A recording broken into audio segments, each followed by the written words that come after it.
ఏడు మాటల ప్రసంగము. తండ్రి, వీరేమి చేయుచున్నారో వీరు వెరుగురు కనుక వీరిని క్షమించండి. లోక 23:34. క్షమించుట ఎలాగో ఇక్కడ చూస్తున్నాము. నేడు నీవు నాతో కూడా పరదేశిలో ఉందువు. లోక 23:43. ఆదరించుట ఎలాగో ఇక్కడ మనం చూస్తున్నాము. ఇదిగో నీ కుమారుడు, ఇదిగో నీ తల్లి. యోహాను 19:26-27. జాలి, ప్రేమ, బాధ్యత ఇక్కడ మనం చూస్తున్నాము. నా దేవా, నా దేవా, నా చెయ్యి ఎందుకు విడిచితివి? మత్తాయి 26:46. సహించుట ఎలాగో మనం చూస్తున్నాము. నేను దప్పికొనిచున్నాను. యోహాను 19:28. శ్రమపడుట ఎలాగో ఇక్కడ మనము చూస్తున్నాము. సమాప్తమైనది. యోహాను 19:30.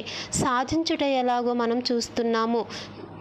నీ చేతులకు నా ఆత్మను అప్పగించుచున్నాను. లోక 23:46.